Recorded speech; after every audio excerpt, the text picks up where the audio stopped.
যুদ্ধ বিধ্বস্ত সিরিয়ায় স্বৈরশাসক আসাদের আমল থেকেই পশ্চিমাদের নিষেধাজ্ঞায় বেহাল দেশটির অর্থনীতি।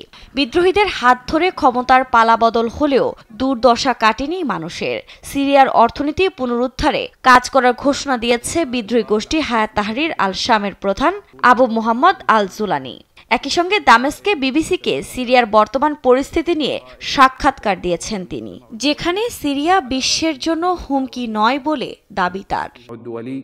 এ সময় যুদ্ধবিধ্বস্ত সিরিয়া প্রতিবেশী বা পশ্চিমাদের জন্য হুমকি নয় জানিয়ে দেশের ওপর থেকে নিষেধাজ্ঞা তুলে নেয়ার আহ্বান জানান জোলানি। শিকার এবং নিপীড়নকে একইভাবে দেখা উচিত নয় বলেও জানান তিনি। এ সময় এসটিএসকে আল কায়েদার সংশ্লিষ্টতার জন্য সন্ত্রাসী সংগঠন হিসেবে তালিকাভুক্ত করা উচিত। সাংবাদিকের এমন প্রশ্নের জবাবে আল জোলানি বলেন, বিদ্রোহীরা কখনোই বেসামরিক মানুষকে টার্গেট করেনি, উল্টো আসাদ সরকারকে হটানোই মূল লক্ষ্য ছিল। সিরিয়ার বিদ্রোহীরা পশ্চিমাদের সঙ্গে যখন উষ্ণ সম্পর্ক তৈরিতে ব্যস্ত, ঠিক তখনই দেশটি থেকে সামরিক সরঞ্জাম সরিয়ে নেয়ার কাজ করছে রাশিয়া।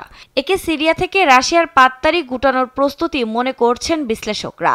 বিবিসি জানায়, স্যাটেলাইটে তোলা ছবিতে রাশিয়ার নিয়ন্ত্রিত একটি বন্দর এবং বিমান ঘাঁটিতে সামরিক যান দেখা গেছে। পরিবহন বিমানও সম্প্রতি সেখানে আসা যাওয়া করতে দেখা গেছে, যদিও এ বিষয় নিয়ে মুখ খোলেনি মস্কো। এদিকে অর্থনীতিতে চরম ধাক্কা খাওয়া সিরিয়া ধীরে ধীরে স্বাভাবিক জীবনে ফিরতে শুরু করেছে।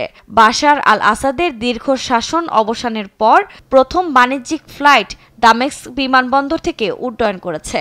বুধবার ফ্লাইটটি দেশের উত্তরের আলেপ্পোতে অবতরণ করে। ফ্লাইটটিতে 43 জন যাত্রী ছিলেন, যাদের মধ্যে সাংবাদিকদের একটি দলও ছিল।